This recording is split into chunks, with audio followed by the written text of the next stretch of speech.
City Hall pag alas 7 ng umaga. Parang first time kong nakakita ng alas 7 ng umaga sa City Hall. Anyway, ang acting pong hindi na siguro kailangan habaan ng pagpapakilala. Pero nais ko lang, karamihan sa inyo, lalong-lalo na yung ating, yung kababata ni Yorme, kilala siya bilang Scott. Pero pagpasok sa politika at sa showbiz, kilala siya bilang Isko or Kois. Sa buong Pilipinas, Yorme ang pagkakakilala sa kanya. Pero ako, I had the privilege not only knowing the name, but knowing the character. Okay, sa taong ito, nakita ko yung paghubog ng panahon at pagtatag ng experience sa kanya at ginabayan ng pagmamahal. At kaya't ako'y naniniwala na ito po ang tunay na mayroong malasakit at pagmamahal sa lungsod ng Maynila. Palakpakan po natin, Yorme Isko Moreno Dumagoso.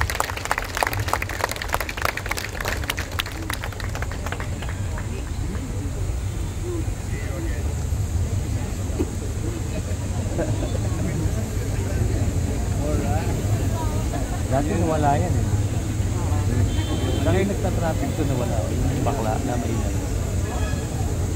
Maraming salamat sa ating Secretary to the Mayor at 10 ng aking mga kasamahan sa punong ekutibo, sa ating District Director General Guzman and the members of the Manila Police District, the men and women, officers, to our fellow co-workers in the national government, at sa ating mga kusihal na nandito na pinamumunuan ng ating Vice Mayor Chief Achesa, and our Majority Floor Leader Monyo Bangko, at sa lahat ng manggagawa, lingkod bayan ng pamahalang lungsod ng Maynila. Good morning! Good morning! Good to see you again.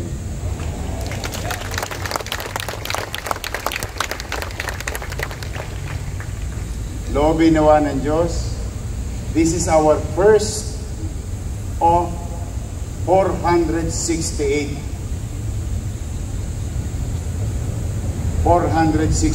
flag ceremony.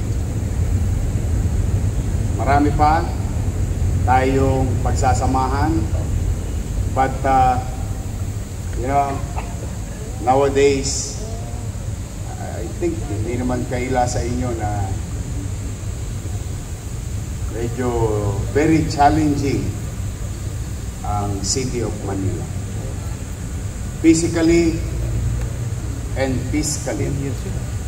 We are, I don't want to sugarcoat anything.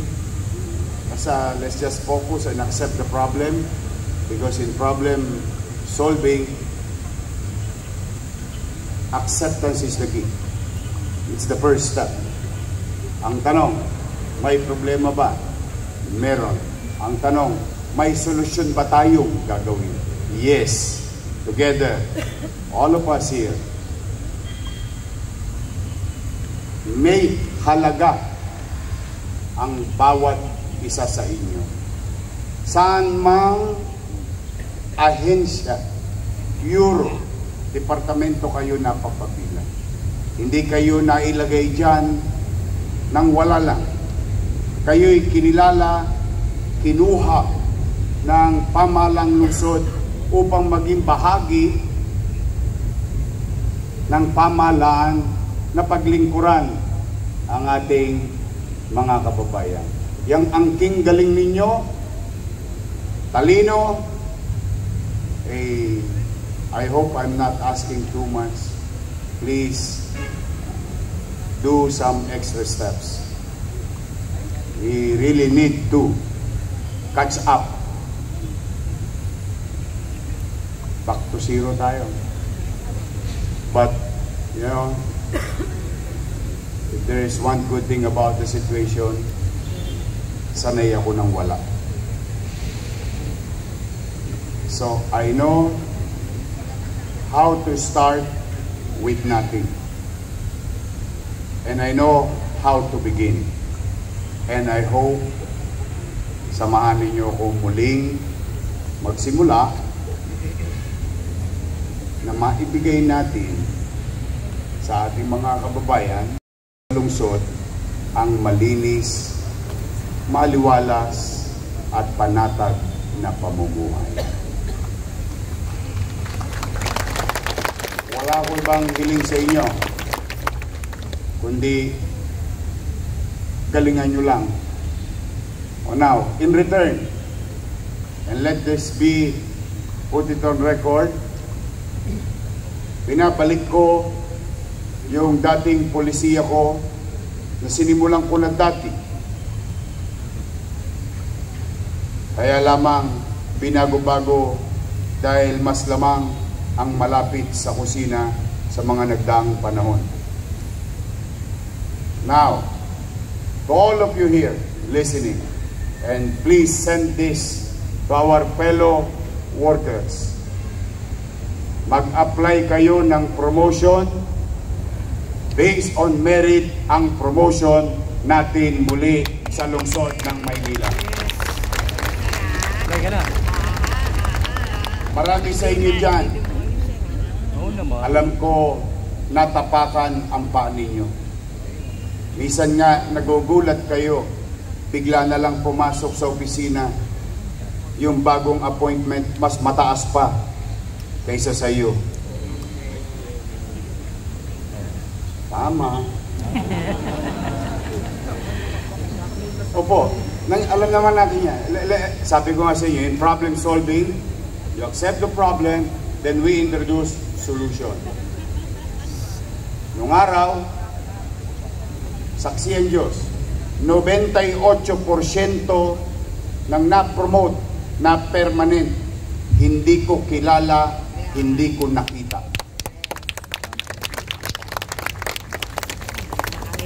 At alam din niya ng mga na-promote noon, hindi niyo ako nakamayan. What is the basis of that promotion or giving permanency sa kanyang kinalalagyan? Ay simple lang, based on merit. So, huwag na kayong kabahan. Kung hindi kayo malapit sa akin, hindi kayo mapopromote, hindi.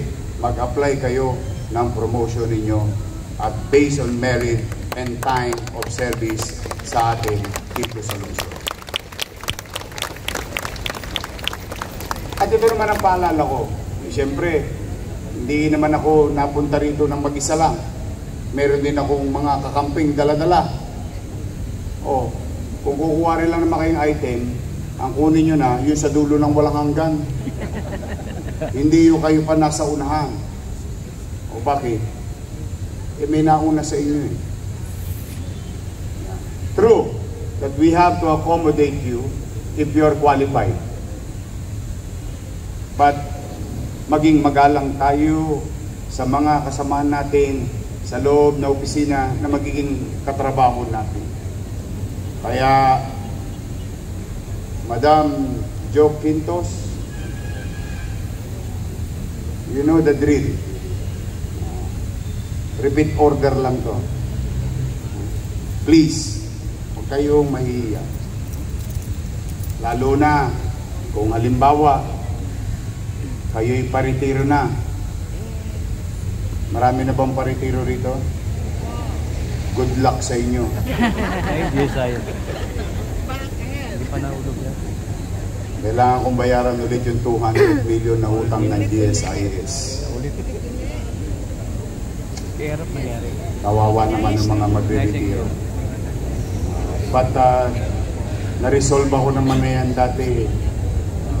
O halimbawa kayo magre-retiro. Meron kayong anak na qualify sa gobyerno. We will make priority of your family.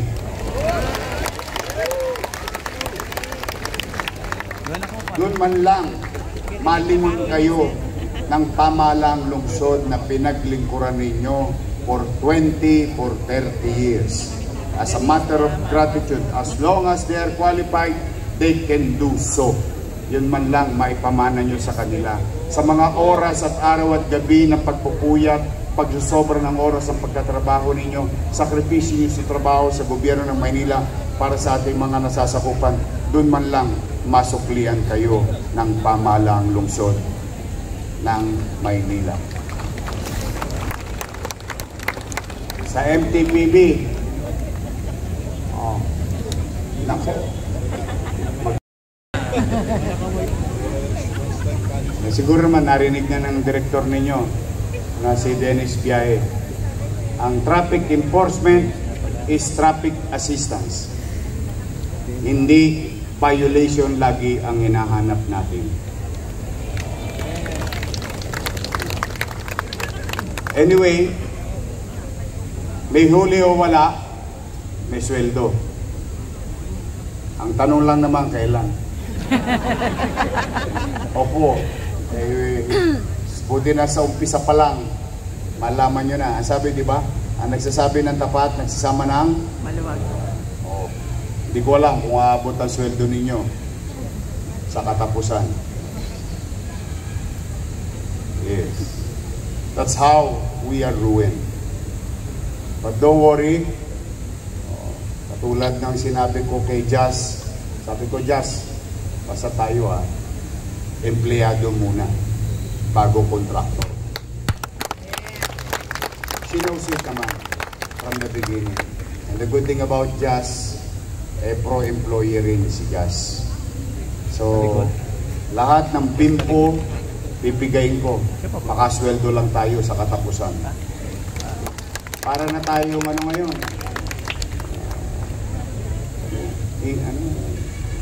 Minimum age earner, hand to mouth, may kita, may chicha. Ganun po ang sitwasyon natin. But don't worry, I don't want to ruin your week. I'm just trying to, state the facts that we are really in a fiscal ICU.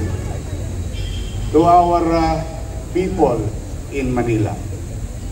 So ulitin ko ang gusto kong makita, promotion, permanent. At Madam Jo, Consel Jo, ayoko mapopromote dala ng tagadala lang ng bag ni Ma'am.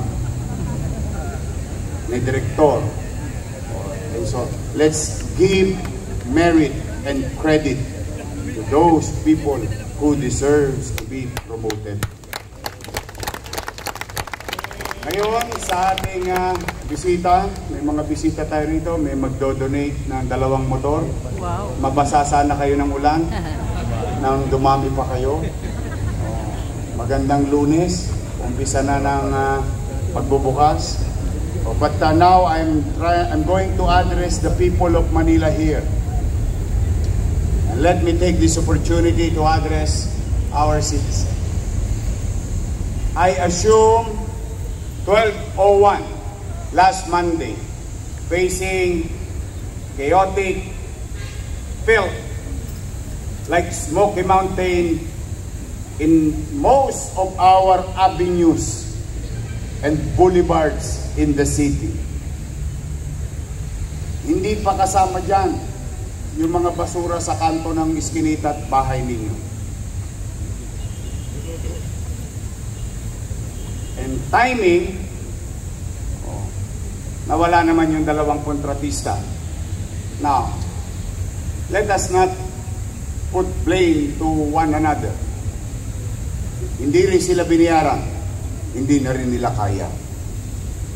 That's the truth of the matter. And the thing stops there. We move on. We assume, and it became a crisis. Maraming pwedeng magkasakit ng mga kababayan natin.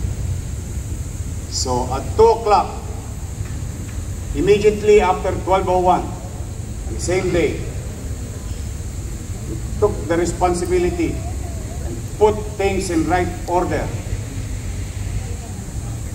Sa ngayon, sa awa ng Diyos, I think kayo mismo, dahil marami naman sa inyo dito, taga Maynila, we can honestly say, since Monday, last week, at least guminhawa na ang ating mga kalsada. Ayan din naman kayo. Nahakot na ba yung basura ninyo sa kanyang mga lugar? Nahakot na ba? Hindi pa tayo nakakaalpas sa problemang iyon. But 80% at the very least, or 85% of our garbage crisis is resolved already. And I would like to thank our fellow employees in the city government. I hope hindi naman kalabisan sa inyo. Palakpakan natin yung mga taga-DPS, City Engineering, NDRRMO, MTPB. Nagtulong-tulong na po lahat. Utilizing whatever is left, maximizing and utilizing it properly. At siyempre, maraming salamat, UNEL Waste Management. I hope to the next leaders of this city, always be reminded of our history. In 1992, in 2019, ang basura ay issue ng mayaman, middle class at mahirap. Ang basura ay concern ng taong bayan. Kaya naman, at least kayo ng mga mamamayan dito at mga mamamayan nanonood, in a matter of few days, I think magno-normalize na ang koleksyon ng basura sa lungsod ng Manila.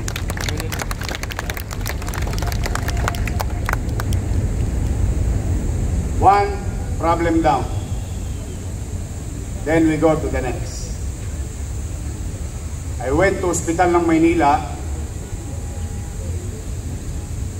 and visited our doctors and nurses, and only to find out the night before I randomly visited our hospital. I was informed that the night before, ni hiringgilya, ni injection o syringe. Ano yung English? Syringe. Syringe. Panusok. Wala tayo. Karayom. Karayom. Good thing that our OIC Director Padilla and our OIC, masayang-masaya ako, siya ang OIC ng Manila Health Department. Sa Manila Health Department, wala na mga api sa inyo. Wala na sisigaw-sigaw sa inyo. Hindi na rin kakabahan. Yung ibang individual dyan, nakapag-emergency purchase. So why am I saying this? Tanong, sa ospital lang ba ng Maynila yun? I don't think so. I've been around the city, Chichi and I. Ang reklamo ng taong bayan, ang meron lang tayo sa ospital, Togmolodon, Yakapsul, at Kispirin, at Simangon. Health centers, wala rin. Dahil lamang sa kagustuhan ng ilang individual.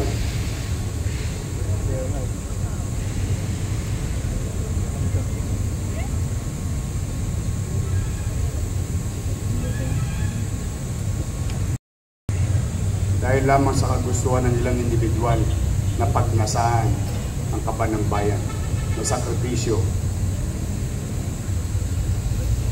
ng ating mga kababayan. Those are the things of the past. This week, despite of that amount, or what you call commercial obligation to our suppliers who pulled out already last September, but nobody told you. Who pulled out already last February, but nobody told you. Because they cannot take such recurrence of obligation, unfulfilled obligation of our city. Now, isang may babaon ninyo sa inyong mga mahal sa buhay. This week, we will move heaven and earth. We will acquire medicine with money or nothing. We will do our best. To the people of Manila, to the doctors who are serving them, to the nurses, our BHW, we will find ways. We will find a way this week. And I will update you. Loobin nawa ng Diyos, makakita pa ako ng bimpong basa nang mapiga ko naman. At sisiguraduhin natin, maibalik ang gamot sa 6 na ospital at 40 mahigit na health center sa lungsod ng Maynila. Then after that, the third most important thing also, help me address our fiscal problem. Wala akong hihingi sa inyo sobra. Ang hiningi ko lang, yung takda, pumasok sa kaban. Huwag kayong mag-alala, wala na mga abogado rito na nangaharang at nakikialam ng kanyang departamento.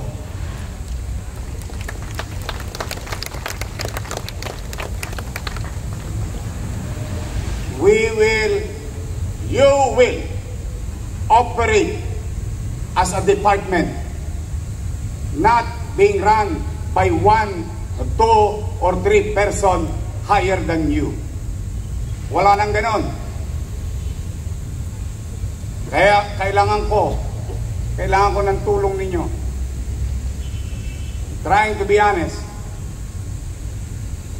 and straightforward. We need to cure, we need to heal the city finances. At wala, again, uulitin ko, wala akong hihinging sobra. Ipasok nyo lang yung piso sa piso. Cuentas claras. Wala na. And we need to do it fast. Kasi kung hindi, malamang sa 30, wala kayong sweldo. Yes, it may sound like a joke, but what if, just what if, walang pumasok? Kasi wala talagang lamang, hindi aabot na ang natitira. Hindi na. Hindi na. So kaya, mga kapwa ko empleyado, pwede ba makisuyo sa inyo? Tutulungan nyo ba ako? Tutulungan nyo ako? Saan ba dito ang assessment? Tutulungan nyo ako? Wala na yung mga siga.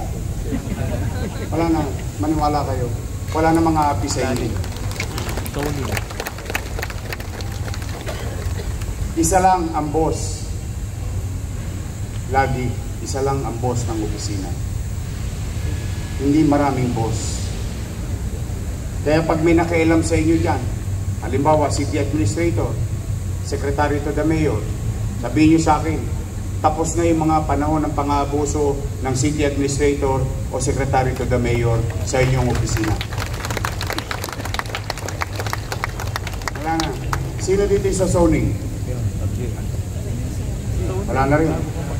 Mag-iingat kayo. Pinabantayan ko kayo. Pinangako ko yan sa isang matanda. Square meter. Nag-a-apply ng zoning. Hinahataw ng empleyado. Nangutang sa Pag-ibig ng 600,000 yung kanyang anak. Ang hinihingi ng City Hall, 500,000. I'm telling you straight. Kami kayong pinaiyak. Gusto ko bangon natin ang puri natin. This is your chance. Do it with me. Let's do this not for me, but for the people of Manila. They deserve better things from their government. At mag-iingat kayo. Sanay akong bumibisita hanggang madaling araw. Magkape na kayo. Totoo po. Gusto ko first natin to, nilalatag ko na kagad yung mga gagawin natin sa mga susunod na linggo. Kikilalanin natin na magaling. Ang nangabuso naman, papanagutin ko. Kaya po sa inyo, mga kapwa empleyado, help me. Help me. Even the city council, yung nababalitaan ninyo nung araw, na siksik-liglig ang mga konsehal, no. I will not tolerate that. They know it already. Nakiusap na ako sa kanila. Sa mga GEO na nandito, kinakabahan. Yung mga GEO kinakabahan. Huwag na kayong kabahan. Kung kayo ay talagang pumapasok sa opisina, kung kayo ay talagang nandoon sa opisinang yon, iriring nyo kayo ng lungsod ng Maynila. Sabihin nyo na yan sa kapatid nyo, kaanak nyo. Ang hindi ko iriring yung JO, yung naga-house to house na JO. Pray mo, ikaw papasok sa trabaho, sasabak sa bagyo, baha, and so on and so forth. Yung kasama mong JO, nakahilata, may 15, may 14. I mean, that's unfair.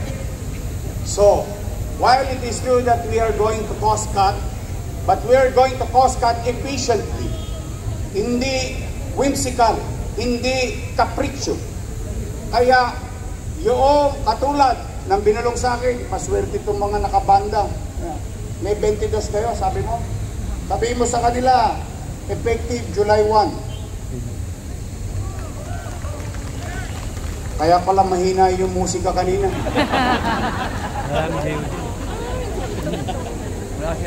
Kulang-kulang na. Nakakaawa naman. Hindi, pumanatag kayo. Walang politika rito. Warm bodies, functioning, being utilized by the city and your offices. You tell them, your department head will know this later on. Pero gusto ko na kayo na, sa bibig ko na mismo ninyo marinig. Papasokin nyo sila, kasama sila ulit sa pamahalaang lungsod ng Maynila. So that you have this kind of peace of mind and certainty. So muli sa inyong lahat, handa na ba kayo? Yes! Handa na ba kayo? Yes! Ngayon, magbobotohan tayo.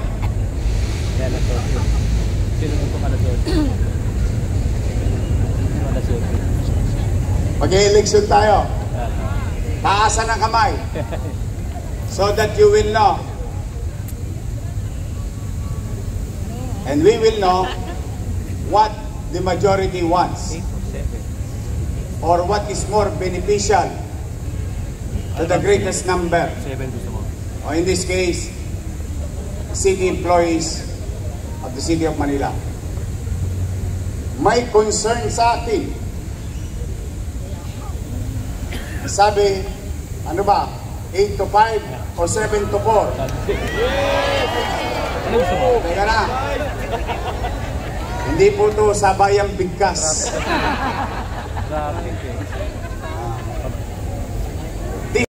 Tundukan natin to. I will hear you. I will listen to you. and I will follow your decision.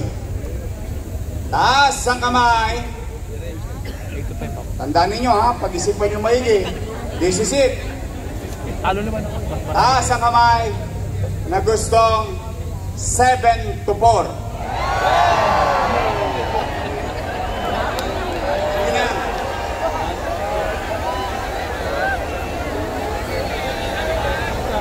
Okay. Wala yung bahay niya. Para Okay. Bigyan naman natin ng chance yung bandang wakali. Taas ang kamay ng gusto 8 to 5.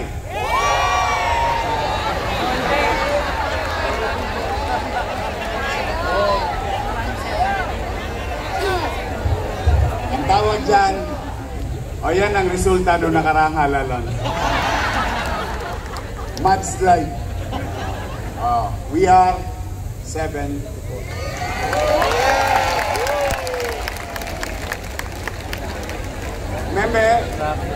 Remember, it is your will, it is your request, it is your voice.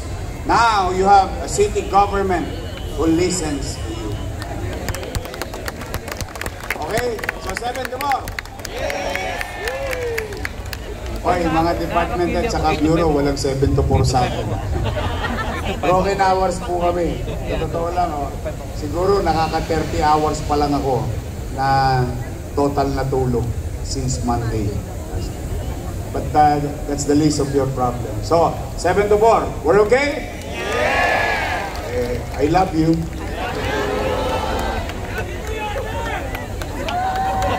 Ulitin ko ha. Huwag kayong mahihiyang magpa-promote kasi wala kayong kakilala. Please. Huwag. If you feel that you deserve it and you're due and it is may merit, you have a city government who can see these things. Okay? Maliwanag ba? That's it for today. Mag-iingat kayo. Kailangan ko kayo. Kailangan ko ni probable kayo dalawa. And I alone cannot do this on my own. I need each and every one of you. We have to come together. That includes our people. Because together, we can make Manila great again. Magandang araw. Pagpalain nawa kayo ng buong may kapal. Manila! First. Thank you.